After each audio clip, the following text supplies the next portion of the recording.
When a cowboy heard her cry in the storm, he guided her to shelter and found warmth himself. Wyoming Territory, September 1887.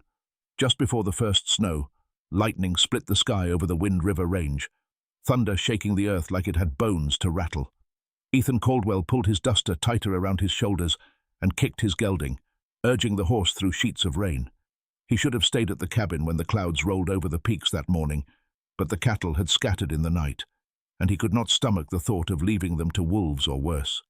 He was nearing the edge of a draw when he heard it. Soft, muffled by wind and water, but unmistakably human. A cry. He reined in hard, the gelding snorting, hooves slipping in the mud. Ethan scanned the darkness, rain stinging his eyes. The cry came again, closer now, raw and trembling. "Hello?" he shouted. "Who's there?" A flash of lightning lit the slope just off the trail. Near a fallen pine was a figure slumped, soaked through, a bonnet clinging to tangled hair. He dismounted fast, boots sinking into wet earth. She looked up as he knelt beside her, eyes wide with fear and something else, something deeper. "Do not touch me," she said, voice tight, but her body shivered violently. "I will not hurt you," Ethan said, steady and low, "but you will freeze if you stay out here. You are coming with me." The woman blinked, water running down her cheeks like tears. She did not move. Ethan shrugged off his coat and wrapped it around her shoulders before lifting her into his arms. She was lighter than she should have been. The horse danced nervously as he hoisted her up and climbed behind. The ride was slow through the rain, but his cabin was only a mile up the ridge. The wind screamed, but the woman in his arms stayed quiet, pressed against his chest like she was trying not to exist. When they reached the cabin, Ethan kicked the door open with a boot and carried her inside. He set her on the cot by the hearth and lit the lantern, casting golden light across the room. "Fire first," he muttered, and knelt to strike a match. She spoke for the first time since the trail, her voice small. "I did not know where else to go." He glanced back. Her face was pale, lips blue. "You do not have to explain," he said. "Let us get you warm." The fire caught, crackling to life. Ethan stripped off his wet shirt and handed her a wool blanket from the chest. She stared at him for a beat, before wrapping it tight around herself. "I am Ethan Caldwell," he said, offering her a tin cup of warm water. "You got a name?" She hesitated, looking at the fire like it might swallow her whole. Then she nodded. "Claire Whitmore." "Where were you headed, Claire?" She looked down into the cup. "Nowhere. I was running." Ethan sat across from her, close enough to feel the heat from the fire, but not so close she would feel cornered. "From what?" Claire's fingers tightened around the cup. "My husband died last winter," she said. "Then the ranch hands left. The bank came, said the land was not mine. I had nowhere left, so I walked. Storm caught me near the ridge."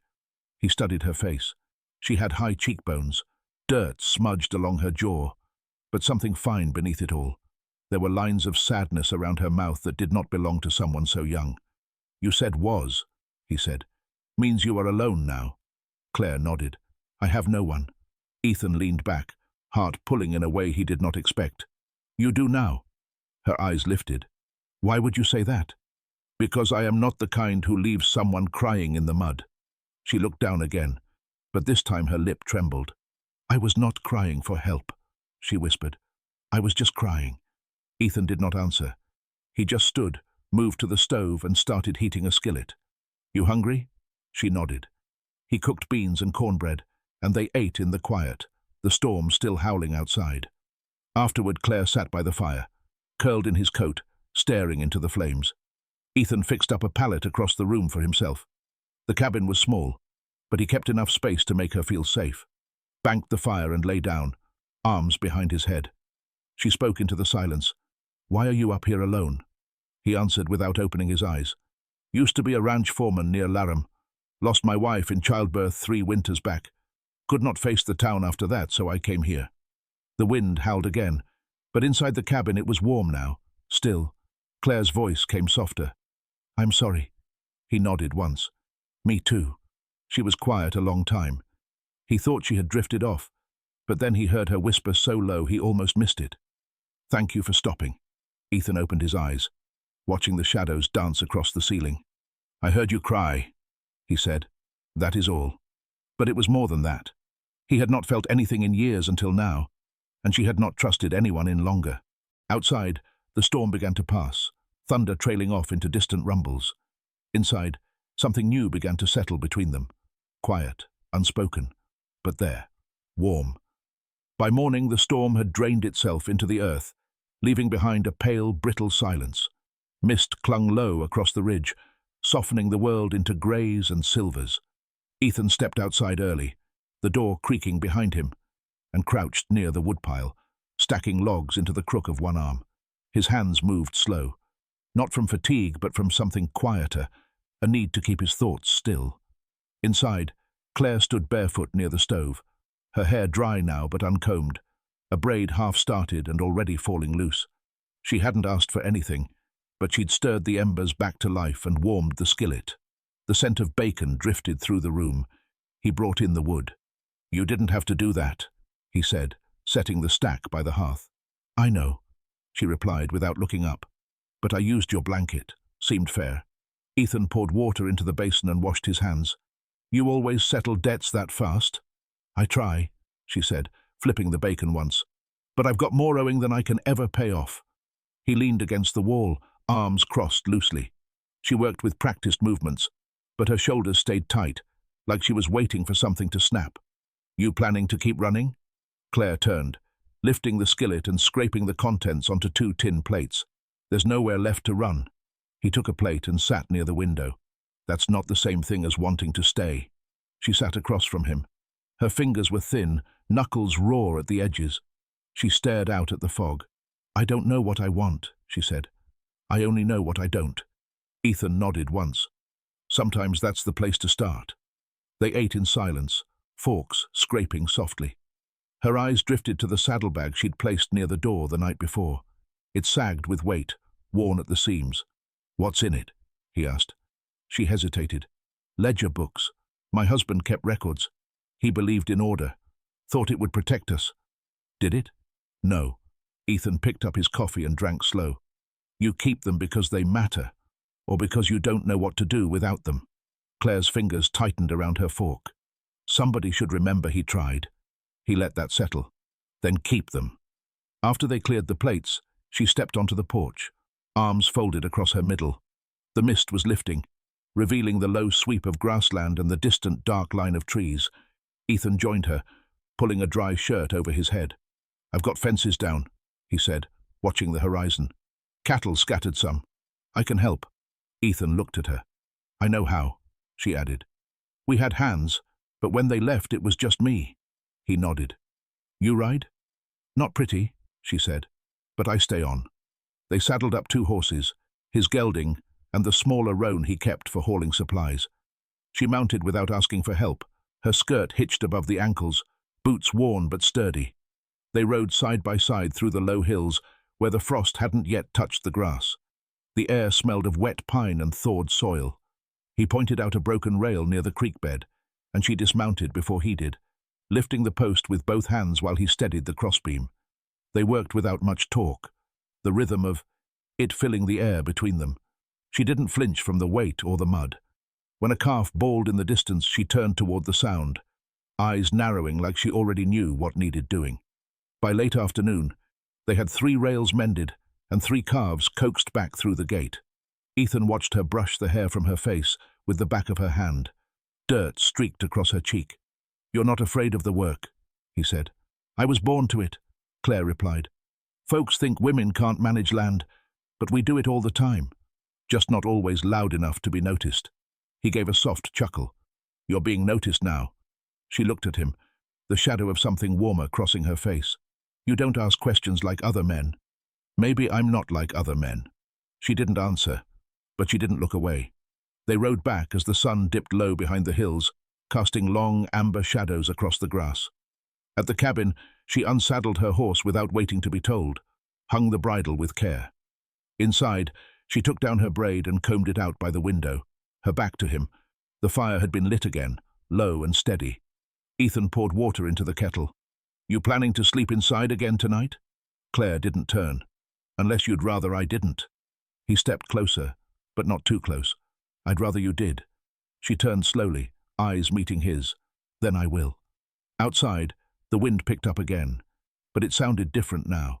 Less like a threat, more like a lullaby winding through the trees. Inside, the quiet stretched long and easy. Neither of them said anything more before sleep. But when she settled on the cot and he lay down across the room, they both knew the silence between them had changed. It wasn't born of caution anymore. It was becoming something like trust. The next morning brought frost that clung to the window pane like lace, delicate and fleeting. Ethan stepped outside before daylight, his breath rising in clouds as he hauled oats to the lean-to. When he came back in, Claire was sitting at the table, a piece of paper in front of her, pencil in hand. He set his gloves on the stove rail to dry. "Didn't hear you get up." "I couldn't sleep," she said, not looking up. "Your floor holds every creak like it's got secrets." He poured water into the basin and glanced at her page. "You writing?" "Trying to remember the layout of our old pasture. Sarah." She tapped the edge with her fingernail. "I used to walk every fence line with my husband before the frost came. Thought maybe if I drew it out I could hold on to it longer." Ethan didn't answer right off. He filled the kettle and set it on the stove, then sat opposite her. "You plan to try for another piece of land?" "I don't know what I'd do with it," she said, "but I don't like the thought of forgetting how it felt to belong somewhere." Ethan leaned back in his chair. "There's land out past the second ridge. Belongs to no one. If you're willing to fight the rock and cold for it." "I've fought worse," she said. He gave a short nod. "Then maybe you'd take a look with me when the sun's higher." She folded the paper and tucked it into her pocket. "I'd like that." They left the cabin after breakfast, climbing the slope on foot. The frost softened beneath their boots, and as the sun crested the trees, its warmth spread slow across the hills. Ethan led the way, stopping now and again to check for elk sign, or to point out where the ground shifted with snowmelt in spring. Claire kept pace beside him, quiet but watchful. When they reached the top of the ridge, she drew in a breath and stood still. A long hollow stretched out below them, rimmed by pine and lit gold by the morning sun. A creek cut through the center like a ribbon. "I didn't expect it to be so open," she said. "Most folks pass it by," Ethan replied. "Too much work to clear." She crouched, brushing her hand over a clump of wild rye. "It's good earth. Settles different when it's been left alone a while." He watched her fingers press into the soil. Land remembers who's kind to it. Claire rose and looked over at him. "You sound like you've talked to it yourself." "I've listened," he said. They lingered through midday, walking the edge of the clearing, marking where snow piled deepest and where rock broke the surface. She asked about windbreaks and water rights. He answered without pretense or pride, just steady knowledge built from years of tending what others had left behind. At the far end of the hollow, they sat on a fallen log and shared a strip of dried venison he'd brought in his coat. Claire chewed slow, her gaze fixed on a hawk circling high above. "My mother died when I was 16, she said, voice low but even. "We buried her under the cottonwoods behind the barn. After that, I stopped talking so much. My husband never seemed to mind. He liked quiet." Ethan didn't interrupt. "I don't miss him the way folks expect," she went on, "but I missed the steadiness, knowing someone else would rise when I did and sleep when I lay down." He shifted his weight, elbows on his knees. "Steadiness matters more than folks give it credit for." Claire looked at him then. "I've seen men who talk about promises, and men who just keep them. You strike me as the second kind." "I don't make many," he said, "but I don't break what few I do." She nodded once, and they sat for a long while, the sun warming the back of their necks, the creek murmuring below. By the time the sky began to pink, they'd made their way back to the cabin. Claire gathered pine kindling while he checked the horses. When he came inside, she was already stirring flour into a bowl, sleeves rolled past her elbows, hair tied back with a strip of muslin. He leaned against the doorframe. "You sure you want to cook again?" "I don't like sitting idle," she said. "Besides, I make better biscuits than I do. Conversation." Ethan smiled faintly. "We'll test that theory." That night, after they'd eaten and the fire had burned down to embers, she pulled her shawl around her shoulders and sat near the hearth, legs tucked under her. Ethan sat across from her, mending a tear in his saddlebag. Claire broke the quiet. "You think we're meant to be alone after we lose someone?" He didn't answer right away. Thread passed through leather, his fingers working by muscle memory. "I think some people find their way back," he said, "if they're willing to let the hurt be part of the map." She studied the fire. "And if they are not, then they stay lost longer." he said. But not always forever. Claire's gaze met his. You still believe in a future? He set his needle down. I believe in today. The rest can grow from that. She looked at the floor, then slowly back at him. Would it trouble you much if I stayed a while longer? No, he said, quiet and sure. It wouldn't trouble me one bit. Her shoulders eased just slightly, and for the first time since she'd come through his door, she allowed herself to rest with both feet beneath her, as if she'd begun to trust the ground not to shift. By the time the last of the snow melted from the north-facing slope, the creek had swollen with meltwater, tumbling fast over the stones below the ridge. The ground had softened enough for planting, and the air smelled faintly of thawed pine and the rich, dark promise of soil waking after sleep. Claire stood at the edge of the clearing, sleeves rolled high, skirt pinned at the knees. She was marking rows with a stick she trimmed herself, eyes tracking each furrow with quiet concentration. Ethan watched her from the cabin steps, a sack of seed corn resting against his hip. You've got a straight line, he said. She glanced over, brushing a strand of hair from her face with the back of her wrist. I used to tie string between stakes, but I've learned to trust my eye. He stepped forward, dropping beside her. Mind if I walk it with you? She handed him the stick. Go on then. Let's see if your hand's as steady as your talk. They worked side by side, the rhythm easy now. She marked. He followed, pressing down with the toe of his boot to firm the line. The sun climbed higher, and their shadows stretched long across the furrows. After a while, she broke the quiet. That hollow you showed me, it stays dry through spring mostly? He dusted his hands and leaned on one knee. I've seen it hold a little standing water near the creek, but it drains quick. She nodded, eyes distant. If I built a lean-to there, I'd need to fell pine. I could use some of those trunks near the east fence. Ethan paused. That a thought or a plan? I don't make plans without thinking first, she said. He stood, brushing dirt from his trousers. Then we'll see to it. I've got tools enough, and the saw's sharp. Claire looked up at him, then down at the line they'd made. You'd help me with that? He nodded once. If you mean to stay, it's no longer just yours to build. She stepped back, letting her gaze fall over the field, the ridge, the quiet cabin behind them. I'd like to make something that doesn't disappear when the weather turns. Ethan reached for the sack and handed it to her. Then we plant. They dropped seed by hand, one for every few inches, the way his father had taught him. By mid-afternoon, the rows were set, and she leaned on the hoe, sweat beading at her brow. You've got a way of moving like you've always belonged to this land, he said. I don't belong to much, she replied, but I know how to listen.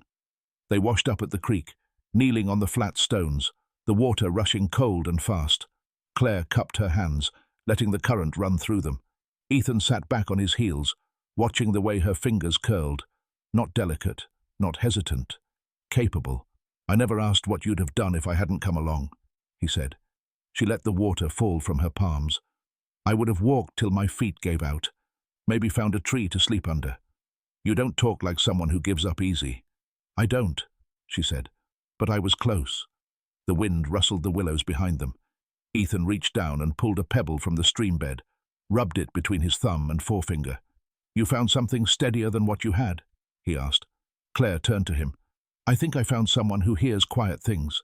He looked at her, the words settling in deeper than he expected. That's not something I ever set out to be. She smiled, not wide but true. It's still what you are. They walked back slow, boots leaving prints in the soft earth.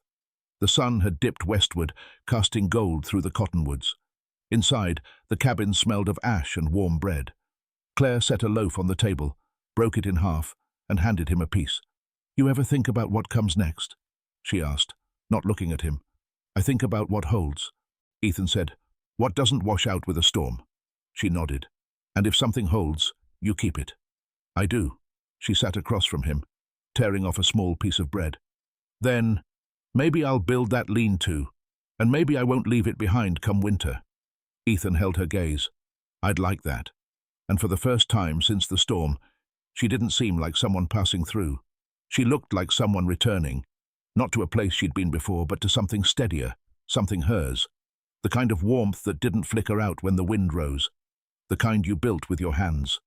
The kind that stayed. The days lengthened, and the wind came softer now, no longer carrying the sting of ice. Claire stood barefoot on the cleared patch near the cabin, dragging a rake through the loose earth. Her skirt hem was dark with dust, and her hands were lined with the dry seams of labor. But her face held something settled. Not joy, not yet, but steadiness, like the stillness that comes after a storm has passed and left the world whole. Ethan approached from the edge of the pines, carrying a bundle of fence wire over his shoulder. "The west gate's holding," he said. "I walked it to the gulch." She nodded, adjusting the rake between her palms. "I boiled some willow bark this morning. Your shoulder's been tight since we hauled that timber." He set the wire down by the barn and dusted his hands. "You watching me that close?" "I watch what matters." Ethan took a step closer, the sky behind him streaked with the faintest orange. "You always speak that plain?" Claire turned toward him, brushing her brow with the back of her wrist. "No, but I've lived enough silence to know when truth's the better offering." He looked at her for a long moment, and something in his posture eased. "I've been thinking," he said. "That land above the creek, it's yours if you want it." She tilted her head, uncertain. "And what would you keep?" He glanced toward the cabin, then back at her. "The rest, and maybe a place beside me if you've got use for it." She didn't speak right away. The wind lifted her hair, and she let it fall unbothered. "You're not offering charity. I'm offering a life." Claire's voice was low when she answered. "I didn't come here looking for one." "I know, but I found something, didn't I?" "You did." She stepped toward him then, slow and sure, until the space between them was none. Her fingers reached for his, rough palm to rough palm, and he didn't pull away. "I won't run again," she said. "You don't have to." They stood beneath the wide Wyoming sky, the last light folding across their shoulders. No promises spoken, but something stronger laid down between them, earned, lived, and quiet. That night they sat by the hearth, the fire low, her chair pulled close to his. She was mending the edge of a curtain with careful stitches, and he was smoothing a new handle onto the draw knife. The air inside the cabin held the scent of pine pitch and bread baked earlier that morning. Claire didn't look up when she said, "I want to raise chickens again, not for profit, just for the steadiness of it." Ethan set the tool down. "I'll build you a coop." She nodded, her eyes still on the thread passing through muslin. "And maybe a small fence for a garden. I've got seeds put aside from before. I'll dig the trench." She smiled, just enough to crease the edge of her cheek. "You always answer like that." No hesitation. "I know what I want." Claire turned to him fully, the needle resting in her lap. "Then say it." He didn't rush. He reached for her hand, warm beneath his calloused one. "I want this. You and me. A life that doesn't ask for more than what we can give it. Shared work. Quiet nights. A roof we both belong to." She looked at him long, and whatever she'd been holding back finally softened. "Then it's yours. I'm yours." And nothing more needed saying. They were married 2 weeks later, just the two of them, beneath the cottonwood near the creek, where the roots held firm and the water never ran dry. Ethan carved 2 rings from shed antler, polished and smooth. She wore hers on a leather cord around her neck, close to the skin. He wore his on the smallest finger of his left hand, never once taking it off. Over that first summer, the garden grew in neat rows behind the cabin, and the coop filled with hens that clucked like they'd always belonged there. They built the lean-to together, not for storage, but for shade in the heat of the day, a place where they could sit with their backs against the logs and talk low about what needed tending next. By fall, the corn stood tall, and the harvest came full. Claire canned peaches and beans, and Ethan stacked wood high along the north wall.